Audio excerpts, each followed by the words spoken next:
You're listening to the Beer Craft Beer and Brewing Podcast. Tune in every Wednesday night at 6:30 Pacific for a dose of beer and brewing banter with your hosts, Ben Holm and Andrew Ziegler. So hop aboard for some wit and wisdom in the Pacific Northwest, because it's always beer 30 on The Beer Craft.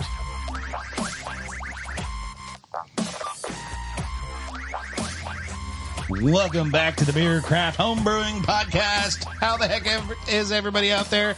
Glad you're tuning in with us. Andrew, how the heck are you? Oh, I'm doing great today, Ben.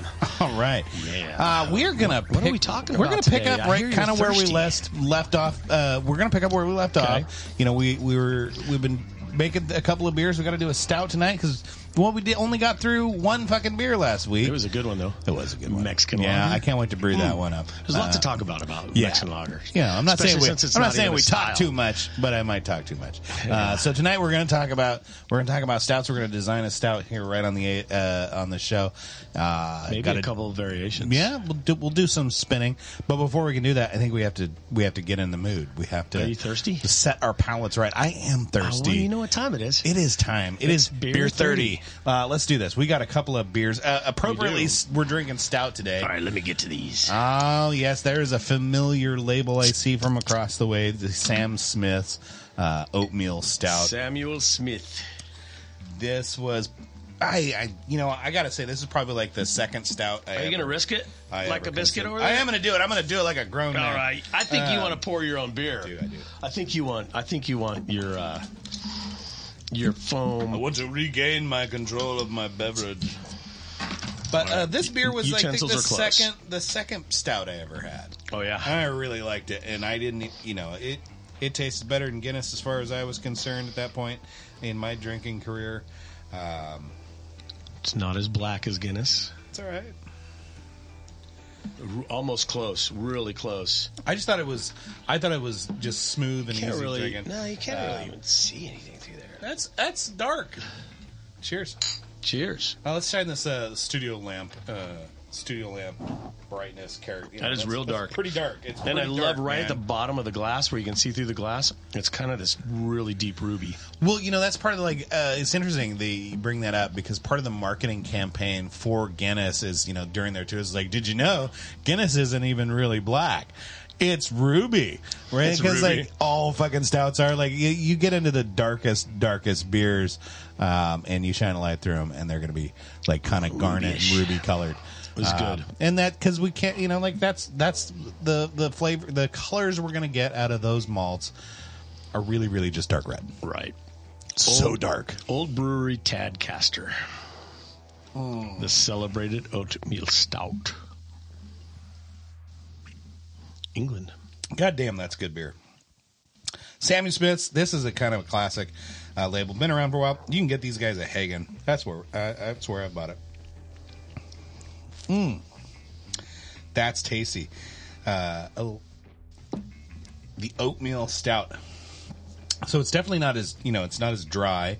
It's got a little sweet edge, but it's not like a sweet stout, right? It just has a little just a touch. Yeah. I mean, it still finishes dry. But it's not as achingly dry as It's not too dry. Yeah, dry stout. It's really good. It's got a little. It's made with well water from a well that they've been using since 1758. That's pretty cool.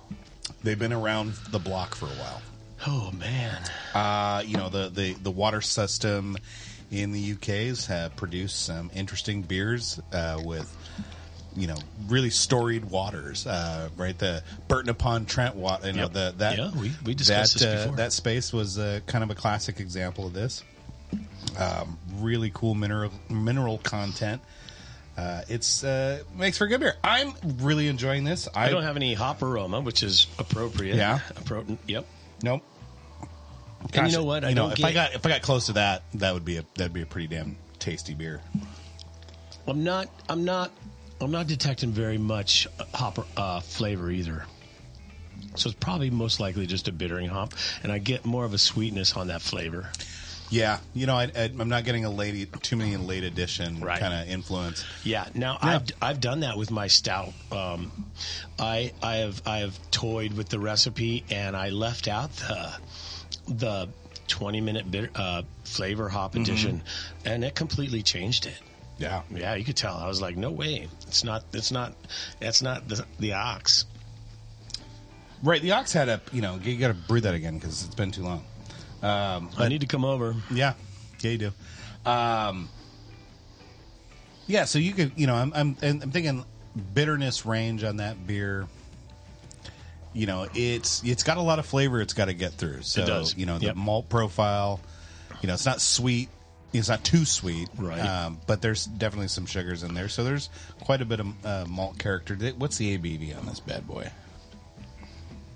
They got to label that one, don't they? It's got to be somewhere.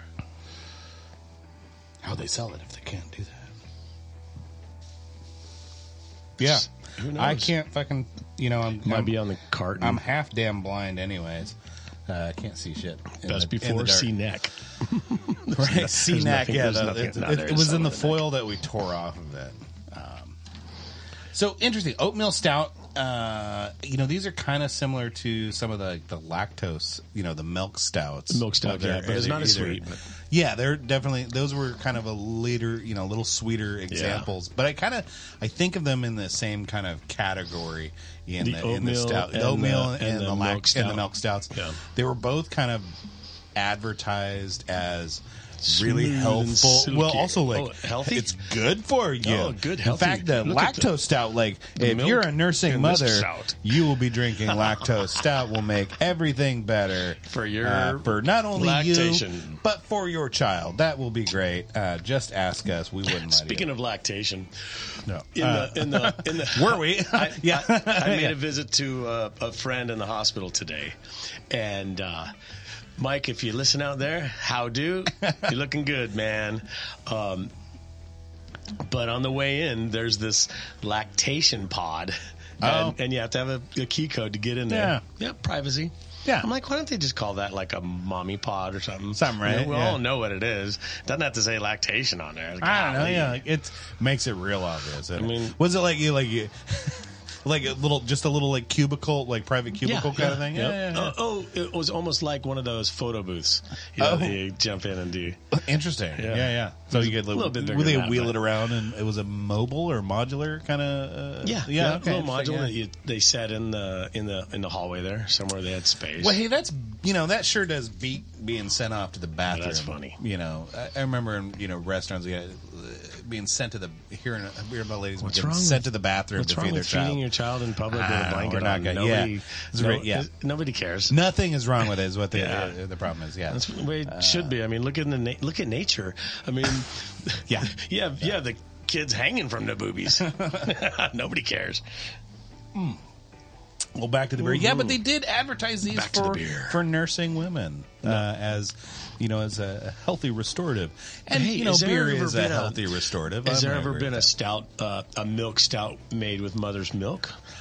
I can neither confirm nor deny these. Right. I've never heard of probably one. heard of something like but that. it's would not actually surprise me a little bit. But then again, you certainly would run afoul of a lot of advertising something like that because it is illegal to sell. Breast milk. Yeah, well, God, I don't think they can do that actually. But like human body parts are legal to sell, so excretion. I don't know. Yeah, it's not a body part. I don't know. Well, there's girls that sell their panties on the internet. I mean, wouldn't that qualify? Totally in that? different, I mean, right? Yeah. Well, it's still Right, there's who knows All what's right. on it. Let's bring it back to beer here, folks. Well, who knows? Some of those girls might brew with those panties. Doubt it. Doubt that's what they were doing with them. Any road. Back to the beer. I'd buy. Is it beer? Is it beer? I'd buy Are you talking about beer? Are you talking about beer? You want to talk about beer? that a You want to talk about beer? You brewing gal want would to talk brew about in? beer? You want to talk about beer? No, Hey, let's I talk wanna about beer. girls. That's a different show. Okay, it is. This is beer 30, man. It is beer We get 30. to talk about Yeah. whatever we want. So, how the hell are you? Let's talk about you. I'm doing all right. The changing of the seasons never really sits well with me. It's a killer on you, Ben. Yeah, I get just extra tired as soon as the sun goes down. And, I'm gonna have to take a class on therapy. So every Wednesday I can give you like a 5-minute therapy. Oh, that'd be so much cheaper than seeing my therapist too. Yeah, right? how sooner the sun is coming down every week. It's funny. Like this is usually about the time of year my vitamin D supply runs out, and then with the getting dark earlier, then and then I'll forget. I'll gradually get worse as the season goes on. Yeah, and then if I can refill my vitamin D, that's a good idea. Have a refill or a vitamin D supply right here in the studio. It'd be like a Pez dispenser of vitamin D is basically what I need. I've got a Star Wars Pez dispenser out there. Yeah, that'd be cool. I remember I was telling you I was looking for cool ways to display my vintage Star Wars. Your Star Wars kit. Yeah, that'd be cool. Yeah, that'd be kind of cool. Yeah, I got a Darth Vader Pez dispenser. A couple of those ones. They're my favorites. Yeah. The Yoda one poked me in the pocket when I was little. I remember that one. Yeah, the ears. The ears. Yep. Yeah, they're kind of pokey. I think I have that one too. Yeah, I had the one-eared version of it. I have a R2D2 Bop It. Dude, have you ever heard that? Yeah. Like the game Bop It. Bop it to start. Oh, you whack it on the head and it talks to you. Oh, no shit, it's the actual game. Twist it and bop it and... Oh, man. There's a crack. That's a little crack. Well, there goes the show, folks. Hope you enjoyed it. We're going to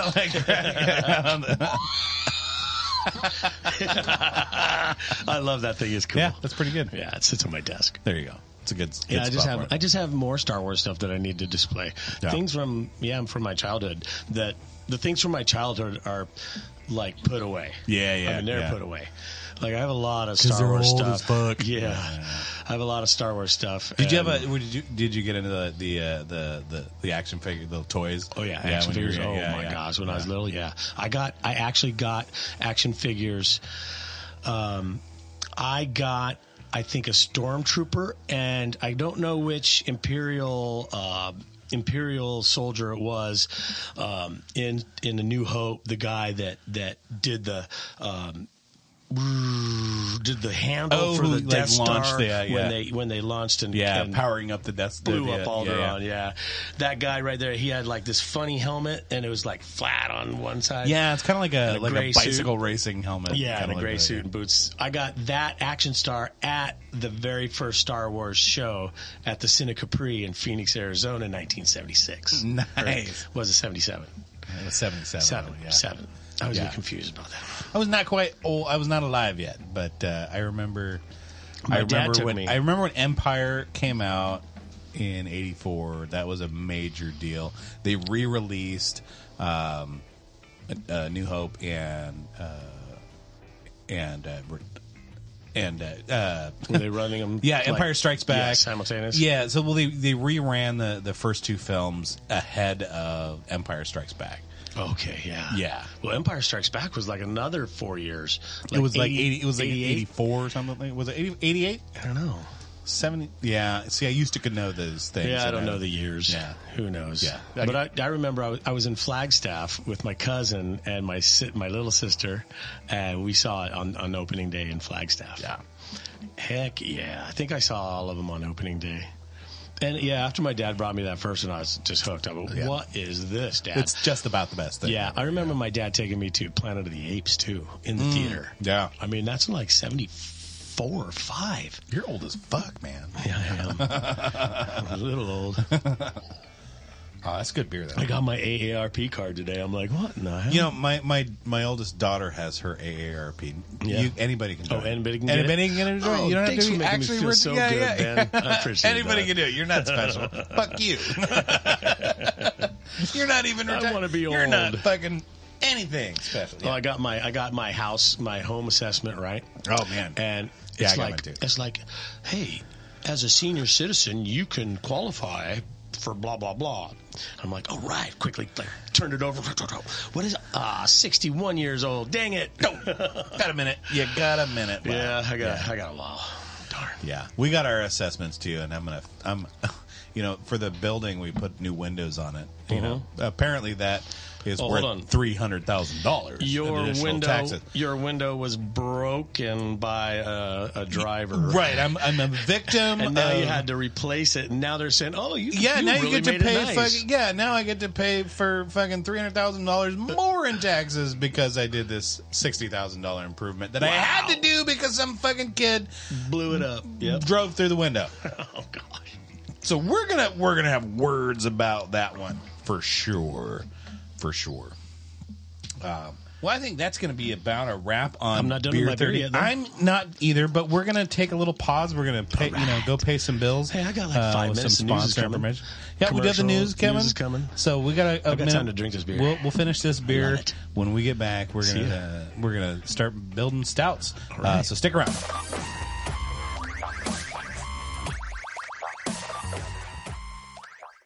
Beer News with Andrew, where I come and give you international stories, national stories, state, maybe even your local backyard.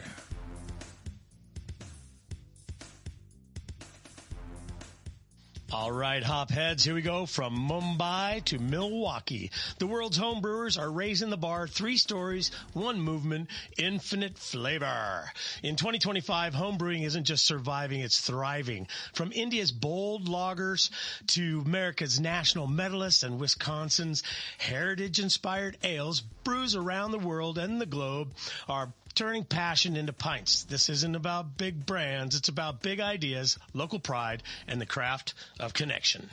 Let's tap into the stories behind the suds. So we go off to India's craft brewers. They're stirring up a storm from the local hops to global hype, a new era of Indian beer. India's beer scene is bubbling with bold flavors and fresh ambition. On International Beer Day 2025, the spotlight turned to a new wave of local brewers who are challenging global giants, not with mass production, but with character, creativity, and community. Cities like Goa, Pune, and Dar are emerging as craft beer capitals where small batch brewers are crafting hazy IPAs, mango-infused wheat beers, and even millet-based lagers that reflect India's rich agriculture diversity. These aren't just beverages, they're liquid stories brewed with regional ingredients and generational pride. What's driving this boom? Well, youthful curiosity where Gen Z and the millennials are ditching bland imports for quirky, limited edition brews. We've got the cultural revival where traditional grains like sorghum and rice are making a comeback in modern recipes. And we have that entrepreneurial spirit. Many brewers started as homebrew hobbyists and now run tap rooms that double as creative hubs. One standout brand from Dar launched a Monsoon Saison that's sold out in days, brewed from lemongrass and peppercorn, sourced from local farms. Another in Goa is experimenting with sea salt and kokum to create a coastal sour ale. The message is clear. India's beer isn't just catching up, it's catching its own lane. And for worldwide homebrewers, it's a reminder that great beer starts with bold ideas and a love for local flavor. All right, now here we go for some statewide news. We're going to head up to Wisconsin, where the Wisconsin's homebrewers keeping tradition alive. From Dairyland to draft lines, local brewers are making big waves. In 2025, Wisconsin's homebrew scene is proving that beer and community go hand in hand. While national trends show consolidations and closures, the Badger State is seeing a grassroots resurgence, driven by local clubs, farm-to-ferment collaborations, and renewed interest in heritage-style beers. What's brewing across Wisconsin? Well, in Milwaukee, the Beer Barons of Milwaukee, one of the state's oldest homebrew clubs, continue to mentor new brewers and host tasting events that spotlight classic Midwestern styles. In Madison, Wisconsin, we're looking at where the University stewards and alumni are receiving German-inspired lagers and farmhouse ales, often brewed with Wisconsin's grown hops and grains.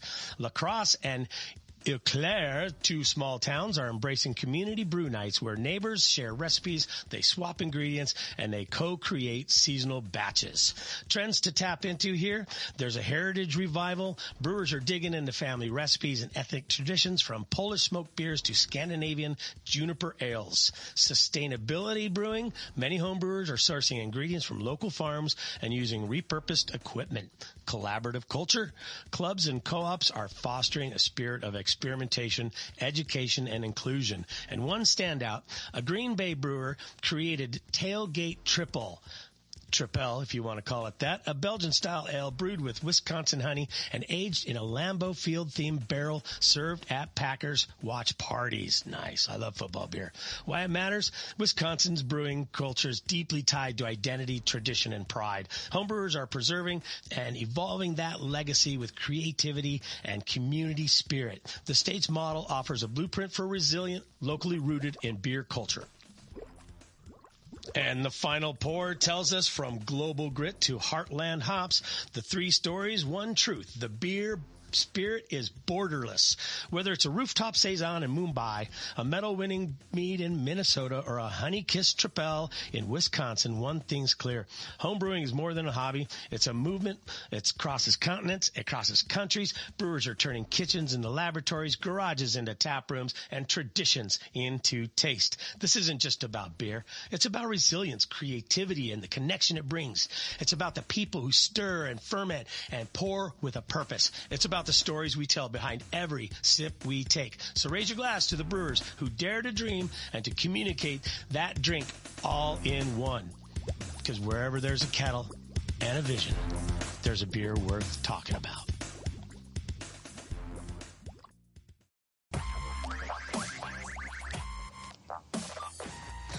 Welcome back to the Beer Craft Homebrewing Podcast. We are sitting in the studio tonight, thinking about a new oatmeal stout. Oh, yeah. These are a little bit different than your dry stout. So I want to, I've got a dry stout on the menu. It's really good. But a couple years ago, I brewed a dry stout. I want to try to do a little modification to. But that beer definitely reorganized my thinking on everything a stout should be. It was a dry Irish stout, but I was drinking it all summer long, like August. In the heat of the day, I was still craving this beer. Right. So, a stout being a daily drinking beverage and not just for wintertime or, which is pretty popular. Like it could fit in there. I see stouts and porter sales spike during the fall and winter seasons. Right. Because everybody seems to be like everybody thinks you can't drink a stout during the summer. Well, that's that kind of thing. That is definitely the perception. But that stout, man, I wanted to drink all of it all the time. When a stout's good, also after you have a couple IPAs, throw a stout in there. I like drinking kind of stout. Down that hops. I definitely like drinking stout with oysters. Oysters. That is a fantastic combination. It's a weird, but there's oyster stouts, as a matter of fact. There is. They boil oysters in the boiler, in the shells and meat and all of it in there. Yeah, yummy. I mean, I've never had one. I would definitely try it. I would totally try it. I love oysters, but I love oysters. So, it might be one of those prerequisites, as you must love oysters. And you throw some oysters on the plate and have that one. Yeah, it'd probably go really good together. Love it with big hunks of meat or hearty stews. Turns out I don't need a good excuse to drink a good stout. A shitty one will do. If you say it's really good with fucking popcorn, I'm like, well, I'll try that. Oh, you will, huh? Yeah, I will too. That's next. Yeah. Popcorn Next week, stout. popcorn stout. Yeah. Full of diacetyl, folks. So there's a couple stouts out there. We got the dryer stout. Oatmeal stout is what we're going to try to make. Yep. But you got those sweet stout. stouts. You got those pastry stouts and coconut stouts and all sorts of foreign extra stouts. And right. Isn't there an American stout? Right. Russian Imperial Stout, since we're on that topic. One's good. Yeah. I saw Imperial Stout today when I was picking this one up. But I think we have another one. It's an Imperial Stout. Yeah, our next one is an Imperial Stout. Yeah, when we get to it. Yeah, a stouter stout. We did that. A bigger stout. Yeah, for sure. We did a show on stouts and porters, kind of like that little history. History show. Porters were the stronger stout, or stouts were the stronger porters. It was stout porter, and so then an Imperial Stout. Boy, that's really strong. Isn't it? All porters are porters, but all stouts are all porters. Stouts too. are porters, but all porters are not stouts. That's right. That's right. As the history books will tell us. I'm excited. What is the other beer that you brought? The other beer I brought is from Equilibrium Brewing. It is called the Triple Stacked Coconut Cake. So like we were just saying, what you put in Oh, here. yeah. It's an American stout. It's it's an imperial stout with shredded coconut, almonds, Madagascar vanilla, and cocoa nibs. Well, they got it's a piece of pie in a bottle in They it. say this is beer balanced by science. So Balanced by science. That's what they say. That's an interesting claim. Yeah. What do they explain that? Middletown, New York. No, they don't. I don't see any explanation. No, I'm I'll sure have you could to- probably go on but the I have to- website I and have look to at Google, it. like Equilibrium. Equilibrium Brewing out of New York. Yeah, Well, that'll be fun. I got it on my That Tavor app. Okay. In my box. Yeah, Yep. to Oh, pick a yeah. bunch of cool beers and Yeah. they ship it to you. That's kind of a Yeah. cool deal. It is. It's a good place to get different stouts and Yeah. and things because they store well. They ship well.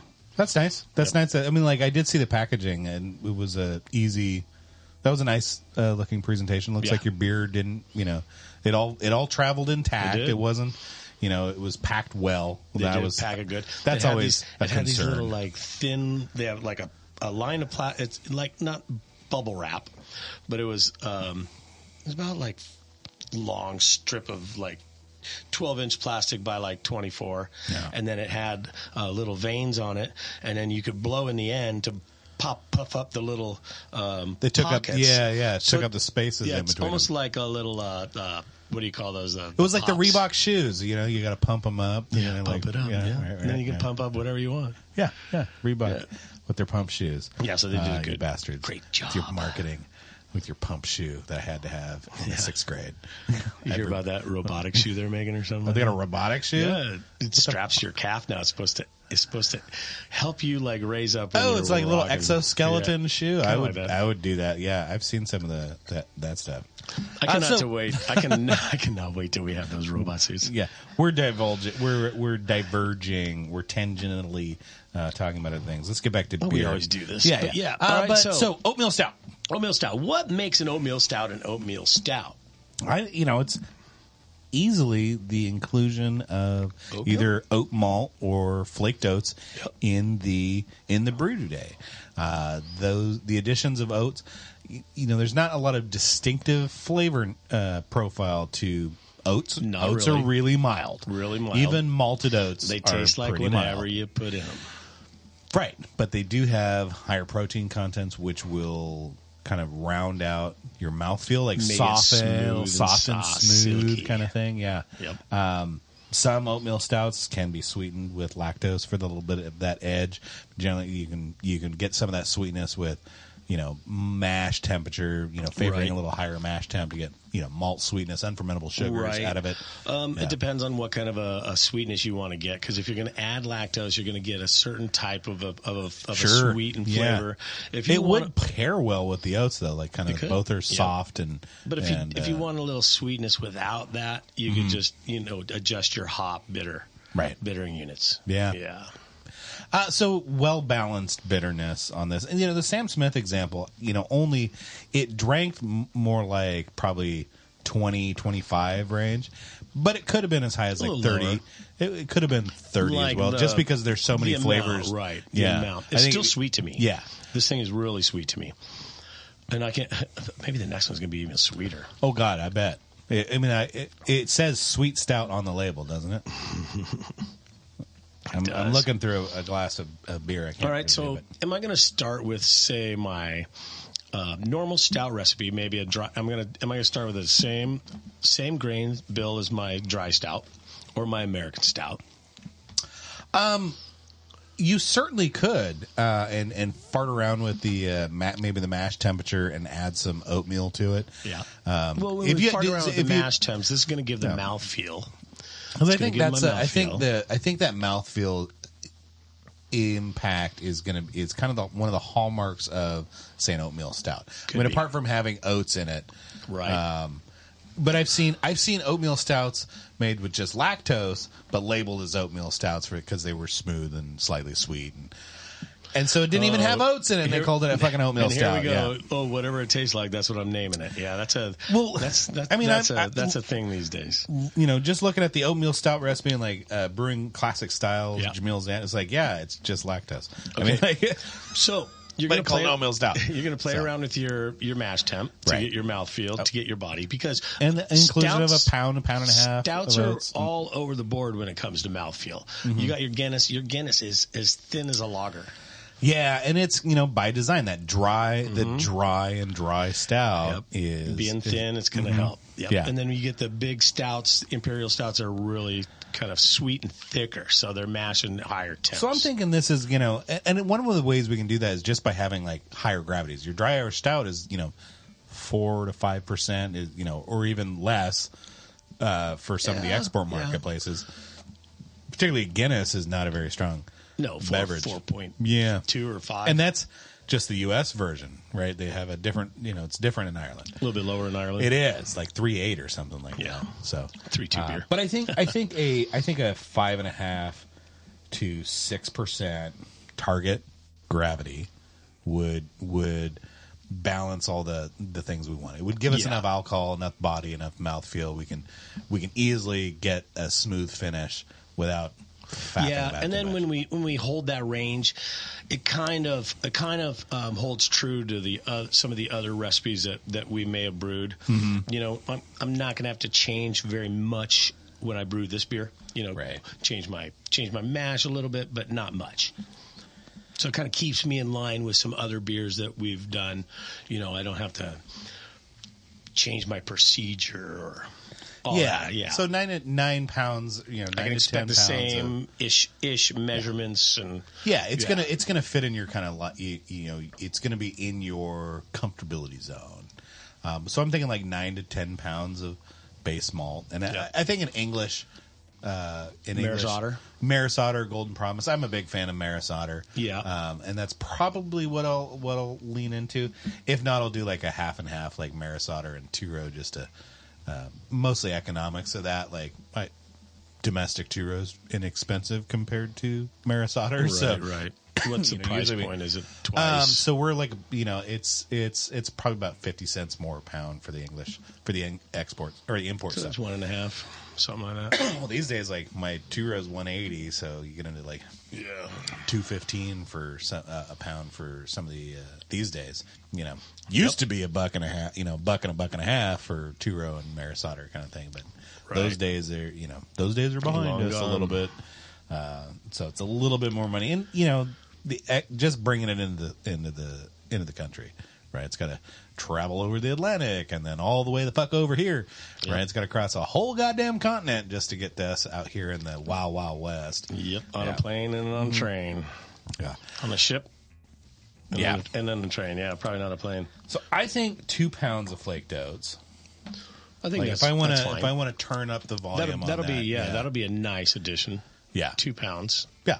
I mean, a lot of my dry Irish stout, like 2 pounds of flaked barley, so I'm making an oatmeal stout, so 2 pounds of flaked oats, like, makes sense. Right. I'm definitely like, I've got the lactose, the oats in there, not lactose. And you know what? You're not going to overdo with Right. a little bit of more oats. It's going to just it's just going to get in there and be so good, smooth. It's still a stout, so I still want to see, a pound of roasted malt in there. I want those. I still want the roast malt flavors. I could go a little darker on black malt. Right. But roast, Now, is it roasted malt or roasted barley? Because there's a difference between that. roasted barley. Yeah, I think I have roasted barley, which is unmalted. Unmalted and roasted to a certain Lovabond. Right. Yeah. And it's usually about like 450-ish. Yes. Yeah, kind of range. Super good. Yeah. What do I have? Is it Are we using that roasted one? barley or is it roasted? I think I have roast barley. Roast barley. Yeah. Yeah, I And then think there's another. That's usually what you get. There's another one. There is like a specialty English roast malt that's what Guinness uses, and it doesn't you get the same flavor profiles, but it doesn't impact the head color. So one of the noticeable things about Guinness is it's a super white head on a black beer, which is kind of cool. Right. So most of the malts will, especially the dark ones, will make the head on your beer beige. Yeah. So Guinness, and I think I can get like an English roast malt, but I don't know if I want to. I don't think I want to get that one. Just Right, for, that'll just be one, a- go that'll get be 50 a- pounds just for one fucking beer. Right. Ah, That'll be a separate that could, recipe book. yeah, it'd be kind of cool. Addition. Adjustments maybe to the someday. recipe. All right, so we're going to go roasted. How and- many, 1 pound of roasted? 1 pound, and Okay. because it's not as dark, what I have done with that is added a quarter pound of British chocolate malt. Oh, British chocolate malt. British chocolate malt by Simpsons. That's the one we carry. We had a customer come in and tell me, he's like, "Oh, you got to get this. You got to get this. It's so much. It's amazing." Just gushing over, and like probably for like 3 years, he would come in and gush about Try to this get stuff. you to Yeah, get it. Yep. it's like, and I'd love to, but you're the only guy who asks about it. Blah blah blah blah blah. So we. After 3 years, he was very persistent and like, "Bravo, Ted, you're awesome." We'd say, "All right, fuck it, we'll get it. We'll bring some in. At least you'll have for your beer, and we'll play with it." So it got it in the shop, and I opened the bag, and I was stunned. I'm used to like Breeze chocolate malt, which is kind of we'll call it salt and pepper finish on it. It's got some lighter roasted malt, some dark. It's kind of like it's a combination to get the overall Lovabond that you're looking for. The aggregate is the overall Lovabond because it's harder. Get into those dark grains, and man, you've got to. If the ones that are closer to the heat are going to get darker than the ones on the interior, depending on your roasting. On what kind of a kiln you're using. Yeah, and if you're using a drum kiln, that doesn't happen. Right, so uniformity throughout, and you're special. Every seed is the same. That's right. So special. So, we're used to seeing that. A lot of your crystal malts are that salt and pepper finish as well to get to, blend that aggregate output. So opening the Simpsons, I'm like, wow, they've got uniformity. It's a little bit darker, usually about up to like 400 and like maybe up to like 4.25, 450-ish. It's pretty dark. So it's up there with roasted in color contribution.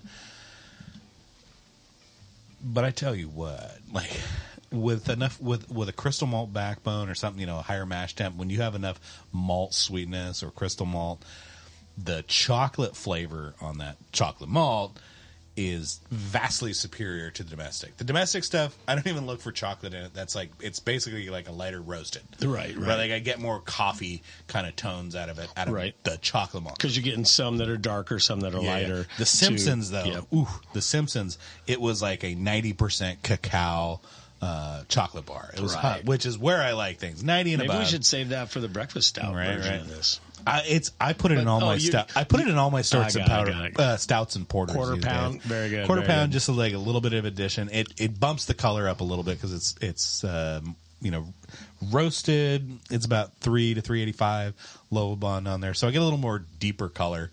And I certainly don't mind like brown stouts versus like inky black. I'm pretty happy. What does it say over there? Quarter pound what? British chocolate. Oh, British chocolate. The abbreviation that's the abbreviation we use in the shop is B-Choc. Because we have P-Choc, which is pale chocolate. We got Choc for real chocolate malt. For Breeze chocolate malt.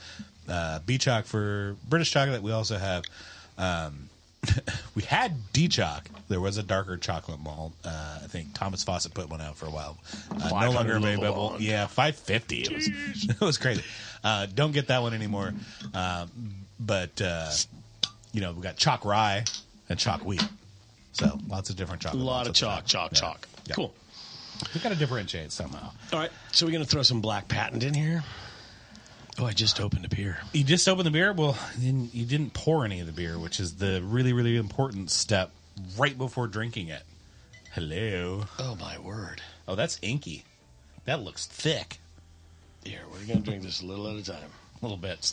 Ooh, look at it. The head on that is... dark as shit. Yeah, I could probably pour you a little more for it. I don't know if it had any sediment in the bottom, but... Oh, right. Cheers. I doubt it, but... Cheers. Might give it a swirl, get some bubble in that. Oh, it smells so good. Now, I should be smelling some pancakes or something here. Triple stacked coconut cake. I get kind of like a cakey kind of smell to it. Mm-hmm. Almonds, Madagascar, vanilla. The aromatics are really, really nice on that. Like your brain's already thinking this is going to be good. That's yummy. This is like really super thick, almost like, okay, imagine a really thick chocolate milk. I mean, that's like the consistency of this stuff. Oh boy, it's sweet. Holy shit, that's really tasty. That is a lot of. There's a lot of complexity. The almond. It's not overpowering. It's not oversweet. It kind of falls and it kind of like goes into different flavors as it comes over your tongue. Or like sweetness to that nuttiness. Oh, and they didn't use any of that Guinness malt or whatever that is because the head is really dark. There's hardly any head on it though either. Which is fine because the carbonation level is very low. I don't want very much carbonation in this because of how thick it is. The consistency wouldn't work well with a high carbonation because it would just kind of like foam in your mouth. What is that called again? Sublimation? Sublimation. Go sublime. Yeah. Sublime. Yep. I didn't want to swallow that last one, so I was just letting you riff on. You're right on. I was just holding that beer in my mouth. That's really fucking tasty. Yeah, the nutty, like that almond nutty, just like pancakey. Jenna, I hope you enjoy this one. When I bought this, I bought one for her. Okay. Yeah, and she's probably cellaring it. Cellar this thing. It is amazing.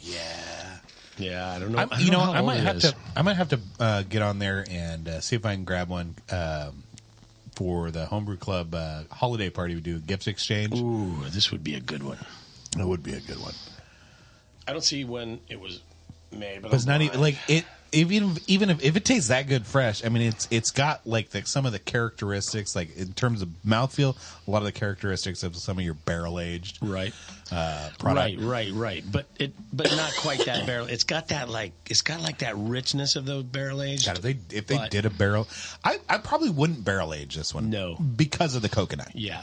Coconut's a nutty, like it's a flavor that doesn't stick around too long. And I don't think you want to cellar it too long. No, you'll lose the coconut for one thing. You want to enjoy all the different flavors in it, and the longer you're going to cellar it, is going to meld together and kind of combine flavors. So. And if you wait that long, you just hate yourself. I mean, like, don't you just hate yourself? That's why you did it? You might die tomorrow. Drink this beer today, please. Shit, I'm gonna have to get some. That good. Triple stacked coconut cake. Man, there's still quite a bit of beer in there. Yeah, we got some beer. Holy hell. Inky. Don't drink it all. It doesn't even pour out it doesn't even pour like a beer. It pours like maple syrup. No sediment good. That's good. Yeah, well, like, you couldn't see it if you did. Yeah. Oh, yeah, I could. All right. No, when it was pouring. Jesus, that's a high bar for tasty beer. So I bet they used some black patent in this. Just because that dark inkiness. Very dark. Now let's use some black patent, right? We could, if I was concerned about, and I'll run it through a calculator. There's another option, midnight wheat. Right, midnight wheat would give us color without any of the roast flavors, and because I'm making a stout, I tend to like. If I was making like a black IPA or a Belgian dark strong, or I'm using something where I just want to get like. If I want to get the color to red, get into the red spectrum without a little bit of dark malt, the debittered dark malts will stain my wort without giving those roast characteristics. I'm making a stout, so roast is kind of like I love it's in there. Roast. Yeah, like why would I want to shy away? Right. So midnight wheat, maybe I don't necessarily need that. Carafa 2 is another debittered one. Your rye. Your chocolate rye doesn't have any husk either, so a lot of your those bitter roasty flavors come from the husk on barley. That's burnt tannins. Burnt to a crisp bits. That's a good beer. So we could go a little black malt if it's not as dark, or increase the British chocolate to get there as well. Because that might be good. Black malt is like 500 Lovon. It's like $4.50 for the British chocolate. So if I needed to get a little higher, I'd do that. I'd add the black patent to the oatmeal stout, and then I would take the black patent out and bump up the British chocolate for the dessert stouts. For sure, in the dessert stouts, I would pair that with. If I wanted a dessert version of that one, I would pair that with a pound of Crystal 80 or Crystal 120. Yeah, 80's pretty good. 80's a good one. Going to give you that caramel sweet flavor, caramel, like sometimes it doesn't go, but I think of Crystal 80. We get into it's kind of that. It is definitely kind of oatmeal. raisin oatmeal cookie kind of flavors. Yep. Like 120, you definitely get into raisin kind of territory. At 150, you get to really the good. at 150 you get into the burnt raisin. Yeah. You know that remember, you're eating oatmeal cookie with raisins, and the raisin that was touching the fucking pan Always the best. is the best one. And I get those flavors at like C150 Okay. kind of ranges. could Toffee, be- like that'd rich be toffee. really good. Yeah, the C80, I'm getting like rich toffee kind of sweetness out of it. Okay. And I have played with it. Pound of Crystal 80 and British chocolate malt makes for a really fucking good combination. That is a tasty beer. So if I was going to do a sweet version, I would definitely throw in some Crystal 80 for that guy, for sure. Hopping, for this beer, I'm not going to... We talked about it. We don't want like no a big, aroma. big chunky. Really no flavor. EKG, Yeah. East Kent Goldings. You really can't go wrong. 2 ounces at 60 minutes would be about 40 IBUs, which is going to be too bitter. So if I did 1 ounce, 1.5. I think 1. Depends on That how Sam sweet Smith you want did it. not like. No, Sam Smith That was like pretty very. sweet. That might have been like 18 IBUs. You're right. Yeah. Kent, what's alphas on Kent Goldings? Usually probably Averaging 5, 6. about, it's in the fives. Fives. Yeah. Some of the, and that's been wildly interesting for, say, the last 5 years, looking at kind of like alphas from various corners of the year, as far as European. So English malts, there was, or English hops, excuse me. We saw like post-COVID, we saw a bunch of like kind of a fuggle shortage for a bit. Just I don't know if it didn't pass QA QC or they just didn't had too many. There was like shut down too for many a rains or Yeah. nobody out to harvest kind of thing. So there was like a hiccup. There was could have been pandemic related, and it just sort of like. Maybe it was like a traffic, attack. kind of like a traffic jam. Like Yeah. you finally get through it, and the accident was 4 hours ago. Right, you're like, what everything's happened? Fine, but yeah. So kind of it could have been some of that, but I wasn't able to get Fuggles for like a fucking year. Wow. At a price I wanted to pay. Let's parse it that Put way. it that way, yeah. Yeah, So there they was. had I could low get supply. it, but I didn't want to pay. Yeah, those they kind had of low pricing. supply Yeah. probably from past. Yeah. All right. Well, But then you saw like some like Hallertauer or Saw's hops came in at like sub 1% alpha, and for Jesus Christ, God like dang. who's gonna buy? Like, I don't bitter with this stuff. Thank God, because I need a pound to get to 4 IBUs. I mean, is it going to even have any aromas in there? That aroma's different, totally different right, thing. but yeah. Yeah. But I mean, if it didn't have any of the alpha acids, yeah. acids, Yeah. is it going to have the other terpenes and butylines and Right? How did those? myrcenes Yeah, and all because that? they certainly don't like publish that information. I mean, they do though. You can look at like Hopsteiner reports for their crop year, and they'll give you more than just the Go to alpha. You can get some lab results. Okay. you can get some analytics on myrcene and geranol and citronol and all the alls that you want. All that- And if you don't know what we're talking about, you can we check out talked about it the a couple Alchemy of weeks Hops ago. episode just a couple weeks ago. That's right. That was interesting. Yeah, That was crazy too.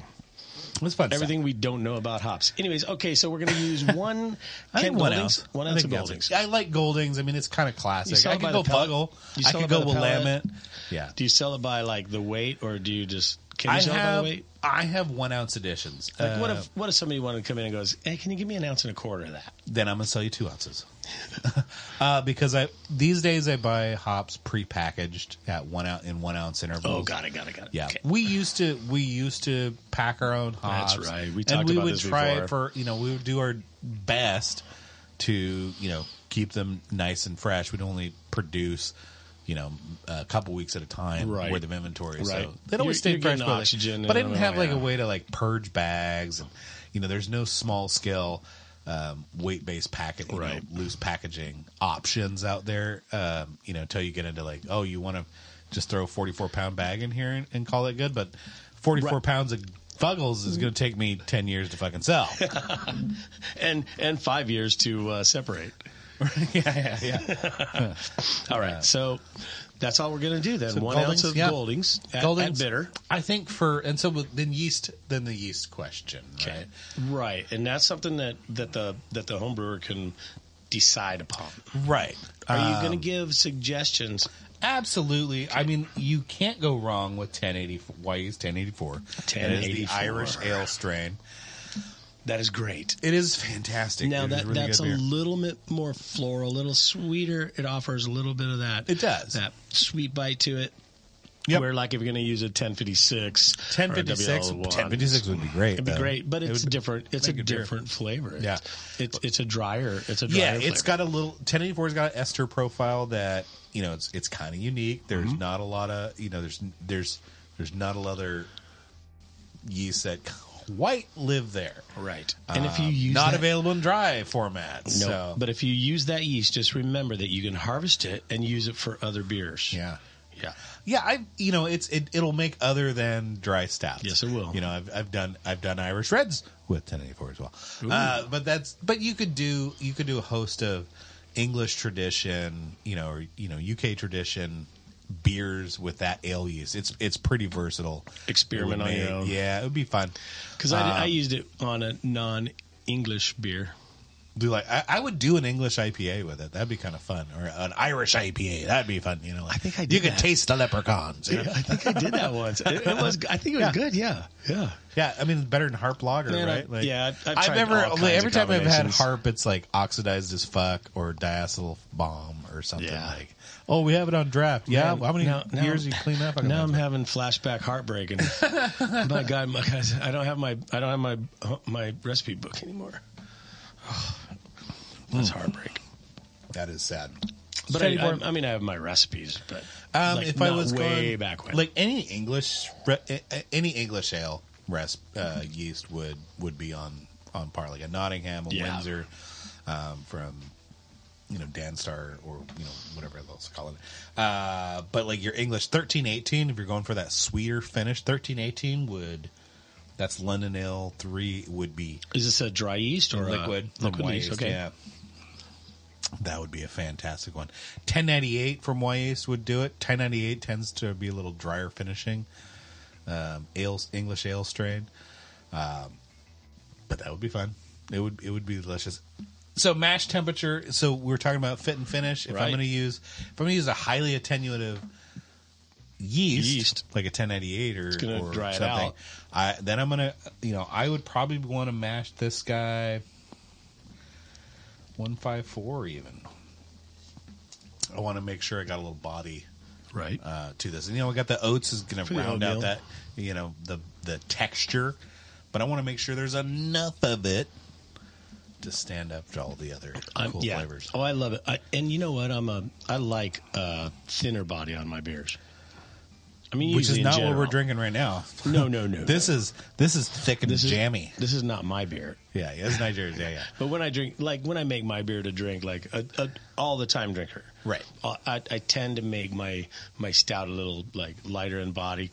So Leaning more on the dry stout tradition kind of thing. Well, yeah, mine's not a dry stout, but I think mine's like a chocolate stout, like a chocolate dry chocolate. the ox. Yeah, it's like a chocolate stout. And I usually do it thin because I don't know, that's how I like it. Well, drier That's finishing. that's my taste. Drier finishing beers are perceived as more drinkable. Right. If a beer is like this beer is fantastic, I'm enjoying this, but I would probably And it's coating my mouth. Yeah, and I would be done with it, and that would be done. That would be it. Because we shared a big bottle, I would order another big bottle to share, just so we each got one kind of thing. But I probably This is I'd be good done for right me, there. right? Versus like a dry stout, like I can have round 4 of that. Right. One. I'm That's going to fine. go have me a IPA after Yeah, this. it definitely like coats Wash it your, down. It's coating your palate with this kind of like velvety velvety chocolate smoothness.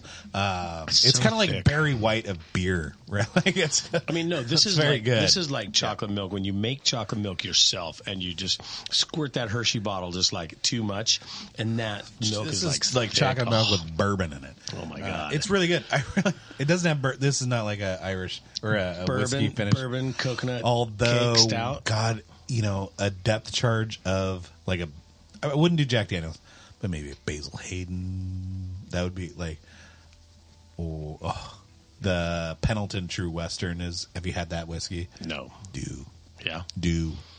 Pendleton, Oregon. Their True Western. I've had Pendleton Really good. whiskey before. Yeah. And I've been through Pendleton. Yeah. Yep. Yeah. Get some. But not the, which one are you talking about? The True Western. The True Western. Yeah, I was able to get, $25 fifths of that for a while and fell in love and it's making friends. It's still a... Yeah, goddamn, I know, right? Meanwhile, vodka, $45. Fuck off. That's the easiest thing to make, too. Yeah. Just keep fucking running. I was watching some stilling videos today. This guy on YouTube called Still It. Oh, Jesse. Oh, is it? Okay. Yeah, Jesse on Still It. Yeah. Fantastic. Fantastic. Mike, Not who affiliated, but yeah. Mike, who I went down to visit in the hospital, he was showing me that he does a little bit of home brewing himself. Yeah. Still It is a fantastic distillation YouTube channel. Yeah, that's what he said. There's so much information on there. Jesse's in New Zealand, yeah. where it's legal, so he doesn't have to. He's not afraid to do this. You watch shows like and what's that one on Discovery or whatever channel it is, the Moonshiners. The Moonshiners, yeah. So much of that is like produced fake. I think crap. fake. It's crap. This guy's not fake. This guy's the Jesse's real deal. like real deal. And he has good information. And he has equipment that is obtainable. I mean, Right. for us. Yeah. It's No, not, he's not a professional. He plays with the huge system. he plays with the all of the still spirits lands. Their their T500s, their air stills, but he's also got like the Alco engines. A lot of like countertop friendly stuff, including like homemade. The air still I saw. Yeah, air stills. Yeah, I had one. God, that thing doesn't suck. It doesn't suck. It doesn't make the best, but it doesn't suck. It doesn't like suck. You're like, I'm drunk and I don't fucking care anymore. And Like I'm giggling crazy. Yeah. It's It's like beer. It's like distilled beer. Yeah. All right, buddy. We've got like 5 minutes left. 5 minutes. So let's go over what we did. Oh, go I ahead. wanted to talk a little bit more about something because I know we don't have to go over what we did because it's all recorded. Oh, sure. We'll recap in a minute. Yeah. But okay, so we drank this triple stack coconut cake imperial really stout. good. That's Really good. got all this stuff in it. Almonds, Madagascar, vanilla, cocoa nibs. I kind of wanted to talk about that. I've not really, personally I've not really Done a sweet stout kind of added all these different ingredients. Mm-hmm. So I just want I want others to know just a little bit of a basics about how and when we add these. Well, so let's start with coconut. In my experience, coconut is like we can get it anywhere. We can get it for relatively inexpensive pricing.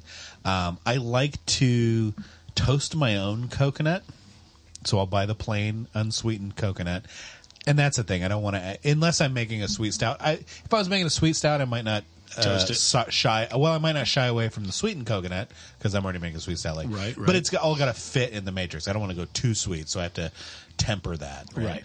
But I do like to toast it myself because it's fresh. Right. The freshness of the toasting. I want those. And then we're going to put that in last in the secondary. Secondary is usually, and I'm going to recommend you use way more than you think you need. By about a factor of 5. You remember James Martini? Stuff it. Remember, from the old homebrew club days. James Martini used about 5 pounds in 5 gallons, and that was a pretty good start. What I found at 1 pound or 2 pounds in 5 gallons is coconut is a fleeting moment of your beer. Like maybe for the first couple months that it's finished, you can drink it and you'll be like, that's coconut. But After if it that, gets a little too much age on it, and it just fucks off. And I'm not exactly sure if that's like oxidation or it's just not a stable molecule. Yeah, it releases. So coconut, secondary, toast it yourself, use way more. These almonds and Madagascar vanilla. Almonds and vanilla. Almonds I've not used in beer.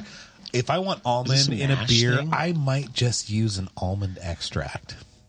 Okay. I wouldn't be afraid. Like, if we're talking like a tertiary, quaternary flavor profile, that we're just adding some of those, those notes in there. Because Right, this just was, a little it tiny was bit kind of in like the that secondary. marzipan-y, almondiness to it. I don't know that they use actual almonds because they have high fat contents. And we didn't have much of a head, so that Nope. could be they could have right. really used almonds. But if I'm brewing it, how would I would probably just go a bit of extra almond extract because it's inexpensive and I've already got it in the pantry. All right. Where do we put that in at? I would do secondary. Yeah. We're talking all this is Well, secondary. secondary. So Cocoa nibs going So to do you know what? secondary. You ever heard of gas sparging? Gas sparging. Yeah, gas sparging. It's a thing. Tell me about it. Technically, we're doing two sparges when we're doing all grain brewing. We have the mash and we sparge those grains. But then when we ferment, we're actually gas sparging. And gas sparging, we deodorize liquids by gas sparging, which means we pump carbon dioxide through a liquid medium and it drives off volatile aromatic compounds. Well, fermentation Does that. creates a Same lot thing. of CO2, copious amounts, and drives off volatile aromatic compounds. So depending on what I'm using so we with, don't add it to our ferment. if I'm doing it in primary with 100% of the other sugars available, I get 100% of the bubbles created through that sugar conversion, so I lose more aromatics. Now, even if I'm adding something in secondary that is fermentable, I feel like I'm preserving more of the aromatics. And that's a Right. a lot of my reasoning Got it. behind secondary additions for flavor and aroma. And How are we gonna I get want to that smell cake? things. Like if it's almond, I want to smell it too. Right. And I do. How am I It's very going to good. get that cake? That cake. Cakey flavor, biscuit malt, your Biscuit like malt. aromatic biscuit. Is it going to come through the roast? Those Like bready really- sort of like really malt punch that flavors, through? yeah, will lend you kind of those the perception of that kind of cake quality. I think they're getting they're going to getting into like syrupy mouthfeel kind of realms with this beer. Like it's just Super good. inky good. So I get a little I get those kind of like toasted malt flavors from like a biscuit or an aromatic or a victory malt would be an easy one as well. Yep. Well, we're going to have to get behind the science that balanced this beer and do a little more research. Yeah. For the Equilibrium Brewery in New York. Yeah, maybe we'll just call them up and then like, hey, do it. tell me about this beer because we just fucking Right. loved it. Maybe we And can we're have like them- stupidly excited just to hear about it. That would Maybe we be can cool. have a Zoom call with them and Hell yeah. have a cool Like, hey, episode. we did it with Norway on their time Hell zone and yeah. it was fucking awesome. I was tired, but yeah, it was fine. we did it. And Thank we you. know how we fucked up the sound on that. So yeah. that was good. So, thank you, everyone. Well, Appreciate you. Yeah. We'll just wrap it up abruptly, and we'll come back. We'll probably do some more beer design next week. I still need to do an amber Yep. and a cold IPA. So Yeah, stick heck yeah. around. We'll try to cram it. those into next week's show. We're going to but- cram everything into next week's show. It's going to be great. Part 4. Thanks for joining us. Cheers, everybody. We'll see you next time. All right, bye.